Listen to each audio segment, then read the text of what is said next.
የአፎምያም ረዳት ነህ ሚካኤል የአፎምያ ረዳት ነህ ሚካኤል ቅሩበ እግዚአብሔር የልዑል ፈጥነ ድረስልን ስንጠራ ሚካኤል።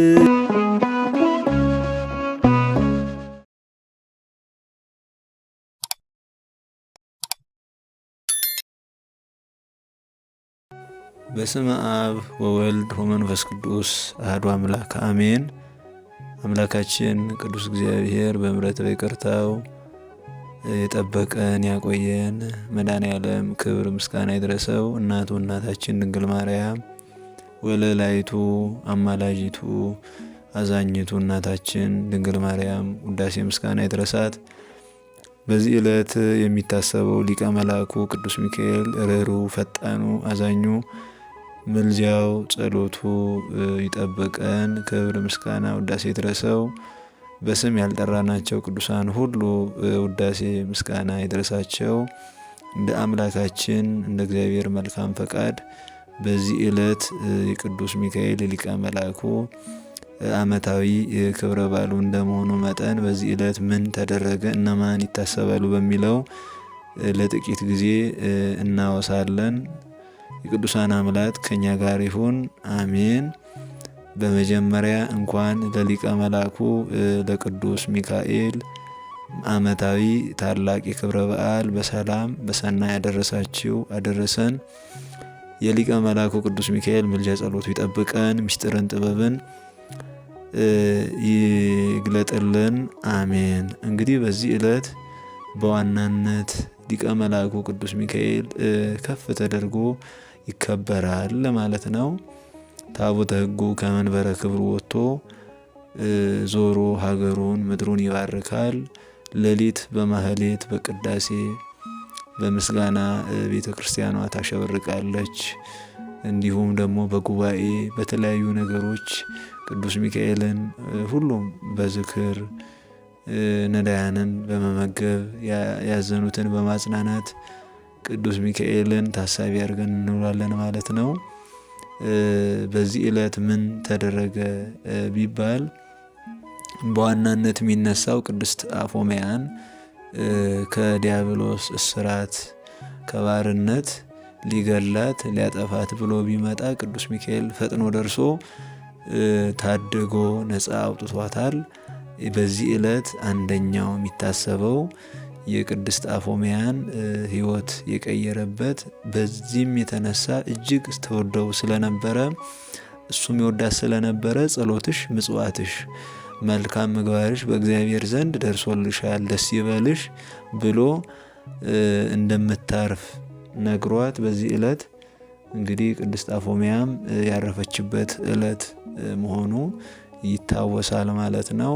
ሌላው ደግሞ አምላካችን ቅዱስ እግዚአብሔር ሾሞታል። በዚህ ዕለት ነው ቅዱስ ሚካኤልን ከሁሉ መላእክት አለቃ፣ የሁሉ የበላይ፣ የሁሉ አስተዳዳሪ አድርጎ በሶስቱ የመላእክት ከተማ በኢዮር፣ በኤረር፣ በራማ በሶስቱ ሰማያት በ10 የመላእክት ከተማ የበላይ አድርጎ ሾሞታል። ሲመቱ ነው። ማንም ሲሾም ቦታ ወንበር ሲይዝ ዕለቱን ያከብራል። ልክ እንደዚያውም ቅድስት ቤተ ክርስቲያን ይህን ዕለት የቅዱስ ሚካኤል የሹመቱ ዕለት ነው ብላ ታከብራለች ማለት ነው። ሌላው ደግሞ ቅዱስ ሚካኤልን እጅግ ይወደው ያከብረው እንደነበረ የታወቀ ሲሆን ሊቃውንተ ቤተ ክርስቲያን ከዚህ የተነሳ የእመቤታችንን በዓላት የግዝት አድርገው በ21 ሰርተውታል። የሌሎቹን የቅዱሳን በዓላትን በሱ ውስጥ አጠቃለው እሱን አብነት አራያ አድርገው በ12 ዕለት ሁሌም ወር በገባ በ12 ዕለት እንግዲህ ግዝት በዓል እንደሆነ የቅድስት ቤተ ክርስቲያን መምህራን መጻሕፍታትም ያስረዱናል ማለት ነው።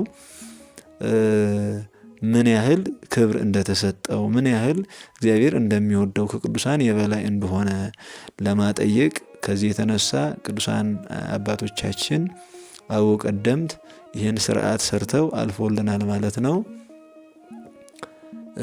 ሌላው ደግሞ ላሊበላን ንጉሥ ላሊበላን ውቅር ቤተ ክርስቲያንን የሰራልን ከድንጋይ ፈልፍሎ ንጉሥ ቅዱስ ሆኖ የተሾመ ኢትዮጵያን ሲያስተዳድር የቆየ ሆኖ የውቅር አብያተ ክርስቲያናቱን እንትን ብሎ የጨረሰ የተመሰገነለት ሆኖ ሳለ ወደ ሰማይ አውጥቶ የመለሰበት ዕለት ብላ ቅድስት ቤተ ክርስቲያን ይህን ዕለት ታሳስባለች ማለት ነው። በዚህ ዕለት ለአራዊት፣ ለእንስሳት፣ ለአዕዋፋት፣ ለሰው ልጅ ለሁሉም ስነ ፍጥረት ዝቅ ብሎ ከመድኃኔዓለም እግር ስር ሆኖ ይለምናል። እረ ዛሬ ብቻ አይለምንም፣ ሁሌም ይለምናል። እንዴት ነው ቢሉ በዚህ ዕለት እልፍ አእላፋትን ነፍሳትን ከሲኦል በስሙ በሱ ምልጃ ነፍሳትን ነፃ ያወጣል። በሰማይም በታላቅ ክብር ይከበራል ይሄ ዕለት። ይህን በዚህ እናስባለን ማለት ነው። ሌላው አስደናቂውና እጅግ የሚገርመው ታሪክ ሁላችሁም ከዚህ በፊት ልናስታውሳችሁ እንወዳለን። ባህራንን የሞቱን ደብዳቤ ይዞ ሲሄድ ቅዱስ ሚካኤል ተገልጦ በወታደር አምሳል በመልእክተኛ ሆኖ ተገልጦ የሞቱን ደብዳቤ ወደ ሕይወት ቀይሮለት የባህራንን ሞት ወደ ሕይወት፣ ሐዘኑን ወደ ደስታ ቀይሮለት በዚህ ዕለት ድንቅ ተአምራት አድርጓል ማለት ነው እና የሱ ስራ፣ የሱ ምልጃ፣ የሱ ጸሎት ተነግሮ አያልቅም። እርሱ ያልረዳው፣ ያልደረሰለት፣ ያላማለደው፣ ያልጸለየለት ከስነ ፍጥረት ከቶ ማን ነው?